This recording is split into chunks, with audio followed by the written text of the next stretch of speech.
Hi everybody, this is a new chapter of the interviews that we are doing to Language Assistant in our blog as case studies. Today I would like to introduce you to Alicia Givers-Pierce, and she's from the States, and we want to know something else about her. Hi Alicia. Hello. How are you? I'm good, thanks. How are you? Where you come from? I'm from the United States, from California. Very good. In California, where? From San Diego. San Diego. South. In the south. Mm-hmm. Okay. And what were your motivations for coming to Spain? I first came to Spain because I wanted to get to know the Spanish culture because my father is actually Spanish. I have been really involved in learning Spanish as a second language, so languages and learning second and third languages, I'm really interested in that, and so I thought it would be a good idea to get involved and maybe teach or see what I could do here.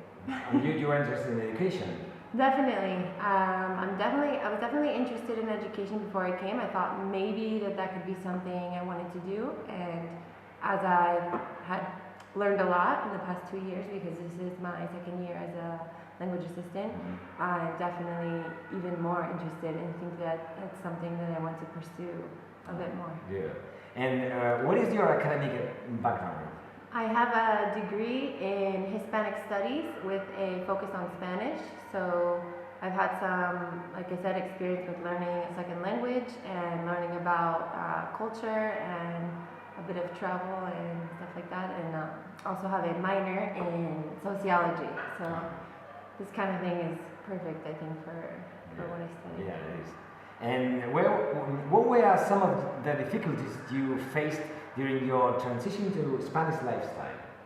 Well, at first I came here not knowing anybody, not even the family that I actually had here. So the first thing was kind of being by yourself in another country. And so at first, what you do is you tend to cling to people who are in the same situation as you. No, it's easy to find, you move to another country, it's easy to find other people who have also moved to another country. But then while you're making friends who are in the same situation as you, it's also important to remember to really integrate yourself and get to know Spanish people. Just one thing, and about the authorities that has hired you, they have given you some support, some website or some recommendations about when you come here. Well, you have told me that, you have been told us that it's not your first year, it was a previous first year before you started as a language assistant. But in that case, how you manage with that situation, you know? Right, I was here almost a year, and then I found out about this program through a friend who was also American, who was living here, and so that's how I started applying and everything like that. And there are some guidebooks and things like that to give you suggestions, and I think that the ministry does the best they can as far as preparing you and stuff, but I think the best way to prepare yourself before coming is talking to people who have done it. There are plenty of websites on Facebook and blogs that you can read, and I think there's a lot you can read before coming that would really help. But talking to people who have done it. Support. Okay. Yeah. Very good. And what have been some of your duties here in our center as a language assistant? Well, I've done a lot of things depending on the class. I've worked with a lot of different teachers and different subjects. So depending on the subject and depending on where it can be more useful. For example, in English class, I've done anywhere from taking just a few students outside of the class to practice conversation and develop fluency skills, to planning a whole class, our 50 minutes class, in order to strengthen some kind of grammar that the students are working on. Also in these English classes, I've prepared full classes on different things about my culture, how we celebrate different holidays in my country and stuff like that.